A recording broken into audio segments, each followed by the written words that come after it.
Welcome back to another mini episode of the Authentic Man podcast. I'm your host, David Chambers, and today we are talking about doubts in relationship. Is it okay to have doubts in your relationship? Is it? Is there something wrong with you if you're having doubts? You've probably heard these stories of these people that they meet someone and they're like, oh my God, this is the one. I knew straight away. I knew it was the person for me. And you're having doubts and you're thinking, well, that must mean there's something wrong with yourself. Or there's something wrong with the relationship, or maybe you've already decided and you've ended the relationship because you have doubts. So first thing I'm going to say, because I'm going to leave this doubt that you might be having, because it might be something you're dealing with right now in this minute. Having doubts about your relationship is perfectly normal at any stage. Yeah. If it's, just beginning, you've just started dating someone, you've had a couple of dates, or if you are months in or you're years in, it's very normal to have doubts, right? I think I've got a bit of research here I'm going to read to you. A study has shown that 69% of people report serious doubts about their partner at some point in the relationship. Yeah? 69%, that's high. That's most people. It's not something wrong with you. It's just a human being, right? When we're trying to make a decision, we're having to choose about something that's really important, really meaningful. We experience conflict. Right? In a conflict, we experience fear, we experience worry, we experience projections of the future that might not go well. Yeah. It's very normal for us to have doubt. Yeah. It's just kind of an inner conflict. Something we want to do. We're not sure. We're feeling split.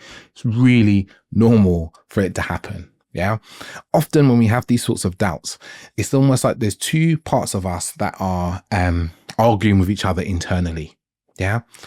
And sometimes it's parts of us that we are willing to let go. They're old parts of us. They're traumatized parts of us. And if you're into parts work, they may be protectors, like parts of us that have been trying to protect us from hurt and harm, right? I know for myself, I used to have a lot of doubts about relationships. And my whole thing was there's a part of me that's trying to protect me from any hurt and pain of relationship or heartbreak.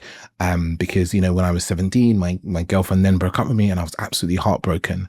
And I think this little protector part of me came into action. It was like, you're never going to really fall for anyone enough that they're going to hurt you again. And that was in action for many years. And I know a lot of men like me actually have that little protector in them, right? That's trying to stop them. So whenever something starts to get serious or it gets deeper, and many layers of relationships, it can happen just before marriage even, this protector's like, no, we need to run away. This isn't right. And starts to find faults on what's wrong. So having doubts is very, very fucking normal. That's the thing I have to say, right? For some people, it's like activating closeness. For some people, it's activated by intimacy. Sometimes it's emotional exposure. Sometimes it's financial exposure. Whatever your wounds are, your doubts will often be centered around those things. Let me say that again. Whatever your wounds are, often your doubts will be centered around those things. It's definitely been the case for me in my life. Yeah. So who tends to have doubts? What sort of people and what sort of doubts do they have? Yeah. I'm going to use some of Logan Urie's research here. Or from her book. I've recently been listening to Logan Urie's book, How Not to Die Alone, which is a very good book to listen to if you don't want to die alone. So I'm going to talk about a few different personality types and attachment types and their sort of worries. So we have maximizers first. Maximizers, yeah? Maximizers are all about finding the best. There's some level of perfectionism in this, but it's also this kind of research and scanning for upgrades and betterness. I find this really prominent in men who are kind of high performers, serial entrepreneurs, the sort of guy who is looking at 5%, 1% increases in life. And it doesn't have to be guys, but I work with predominantly men. There's women who are exactly the same way as well. So they'll always be looking at any choice and being like, can I make a 5% better choice or a 2% better choice? Yeah. And the problem with relationships, when you look at it that way, is it's very hard to measure that 5% increase in betterness, because what are you measuring against? It's not usually a past relationship. It's this imaginary idea of that you have some cyborg woman that has all the best qualities you've ever met in a woman and you can actually meet her. And I don't think that's actually possible. I think that's an imaginary game that keeps you single for decades. I say decades because I've met men who've been single for decades of playing that game. And I just add to that, you can keep looking for the perfect person. And what that does is keep you in this state of not being able to actually live the relationship you desire and create the relationship you want, because relationships are created, not found. You meet someone who is like good enough to some degree, meets what you want, and then you go on this journey of creating a great relationship. That's a slightly different thing. So you're likely to, in this idea, these maximizers will be like, oh, if I commit, I'm missing out. What am I going to lose? The focus is often on the loss, right? The fear of making the wrong choice. I did a podcast episode quite a while ago with Connor Beaton, and it's I think it's called The Fear of Choosing the Wrong Woman. And I can't remember what episode number it is, but it's going to be in the first kind of 70 because it was early doors, it was COVID days. So the next type of person, hesitators. These are people who are potentially not ready, right? They love to delay things, decisions and choices, wanting to get, more information, wanting to do more work on themselves, right?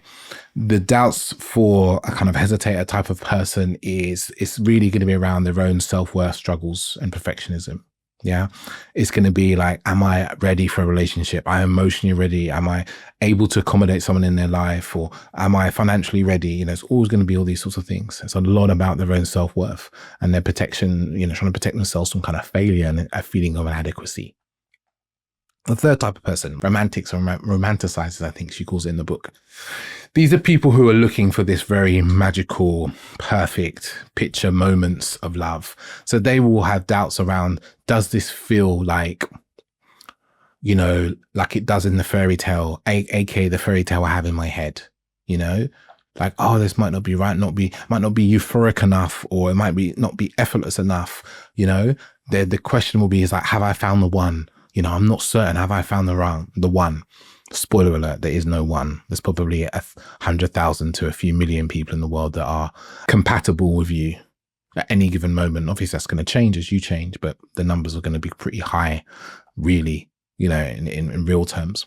So then from this doubts piece, I'm going to talk about attachment, the type of attachment that causes doubts. So avoidant men, right? I predominantly work with men, but this will work with women as well.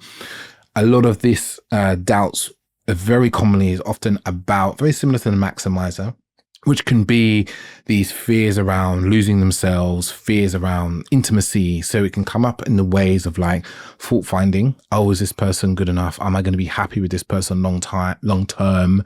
Is this person got the right sort of personality for me? Do they have the traits? Are they interested in the things? Can they make my life better? And that, some of it's to do with this picture of what we expect a partner to be of. And do they fulfill that? Yeah. Doubts come up a lot for avoidant people. Right? I work for a lot of guys, and a lot of doubts come up from, particularly in the form of fault finding, which I talk about quite often, and finding issues about the relationship and projecting the future, projecting a negative picture of the future based on really small things that have occurred with the person. It could be something about their looks, could be about a habit, the way they eat, what they eat, about the exercise, and then just projecting a very negative future and being like, oh no, that I now have doubts because they only exercise once a week instead of twice a week. And what's that going to be like once we've, had 2 children and blah, blah, blah. It's going to be really terrible. As if they can tell the future, right, in their minds. And that creates a lot of anxiety for them, and it creates a level of overwhelm. And then they have a lot of doubts, and then they struggle to soothe the doubts, right? It's a very common one I see with men. Avoidant men. Anxious guys, anxious people. Yeah. Anxious people, their doubts are usually about, does the other person love me? Yeah. Maybe they're not right for me. Am I going to be safe? Yeah. It's often to do with themselves. Yeah. There's usually this feeling of me like not being seen, not being loved, not being met. Right. This is really common. I see the doubts are, and with guys, I see a slightly different thing. But sometimes if there's anxious men that have been hurt in the past, or they've made big relationship mistakes in the past, then their doubts can sometimes be protective. And they can be kind of like, is this the right person? Like, oh my God, I don't know if they're right for me. And that can happen very early, almost actually prematurely. Before a few dates. It can happen after date 1 or 2, and it creates a lot of anxiety. And again, they can't hold the intensity of the anxiety. The emotional capacity isn't enough to do that, and they want to eject and leave. Yeah. So what doubts are okay? What doubts are like red flags? And obviously there's going to be a spectrum of these, and these can be individual, but let me just give you some normal ones. I think doubts about our own capacity to love someone, to be in a relationship, to be faithful, can be really normal. Let me say that again. Our doubts about our own capacity can be really normal, right? That's actually a lot of self-doubt, and comes from a level of like self-esteem, to call it holes in the self-esteem, right? And how we view our own capability, and maybe focus on negative things we've done before. Like if you've cheated in the past, you might have fears around cheating in the future. Yeah. Like I put my hand up and say that's something that I had going into relationship. That's a doubt I had. Like, oh my God, can I be faithful? And then, I met that with, well, actually, that's all within my hands. That's all within my control. Like, it's very unlikely that, a gang of women are going to, kidnap me and then force me to have sex with them against my will, right? It's actually going to be within my hands. That's something I can control. Self-trust. I can trust myself. I have agency. Yeah.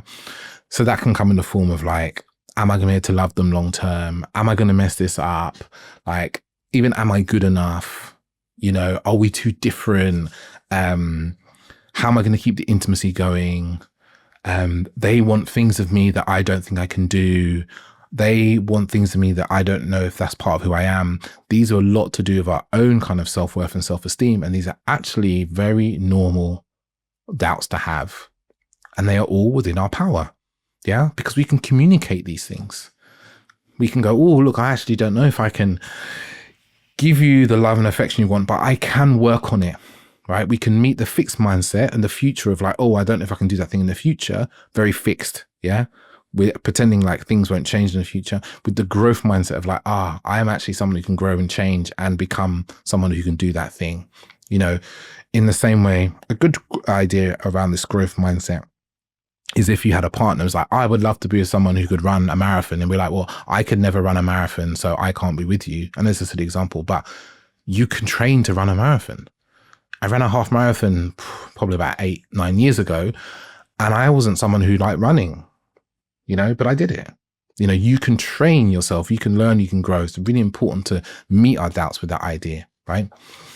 And like I said, a lot of our doubts will be inner conflicts and kind of unmet needs, unmet attachment needs that we had from early in our childhood that we just haven't really dealt with in a meaningful way. And I do a lot of this work with men, whether it's you didn't have your emotional needs met. Maybe you didn't have your needs for reassurance and instilling of confidence. They weren't met. So they're rearing their head now. And they're actually an opportunity for doing some healing within the relationship or outside in therapy or coaching. Yeah. But they're not always incompatibilities. Now, what are the kind of red flags, the ones you need to worry about? Relational dysfunction. Yeah. A lack of safety. And I would say one of them is definitely kind of like misalignment and misattunement as well. These are things that can kind of be a thing. Like if you've got a partner who you often feel small or ashamed or kind of emotionally manipulated by, that's something that, you should be looking at. Yeah. Or there's a pattern of lying and secrecy and hiding of information. Yeah. Like if there's a pattern and there's no improvement, like that can be something you're like, well, this is a problem. Or you can't have conflict with this person. Nothing gets resolved. Everything was a bit swept under the carpet. Or when you want to talk about something important, they storm off and they run away, or they don't want to talk, or they shut down completely. That can be a red flag with somebody. Yeah.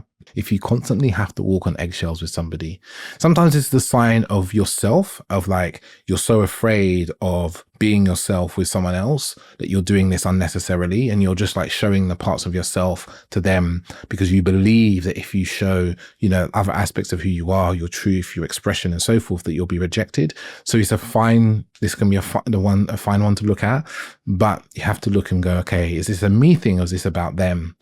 And something to discuss. And another one is like, if you have doubts which are around this, is like, I'm scared to leave because I don't know if I can meet someone else. I don't want to really stay, but I don't want to leave because I don't want to be alone. That's another big red flag. That's the sort of red flag doubt, Another one also, I think, is around where there's a kind of condition. You're like, oh, we could be happy, but I need to do this thing and I need to do this other thing first. Yeah, that kind of conditional doubt can be a problem because often we then unconsciously never meet the first condition. And I've seen this in a number of people that I've coached, and often coach people to leaving relationships or something that comes up more than you would imagine, because people need help leaving relationships, because it's good to kick you off the fence. You know, I've met people who've been on the fence in relations for years and like, oh, is this right? Is this wrong? And then we get together and we do some coaching and they realize like relationship is really wrong for me. And then they leave.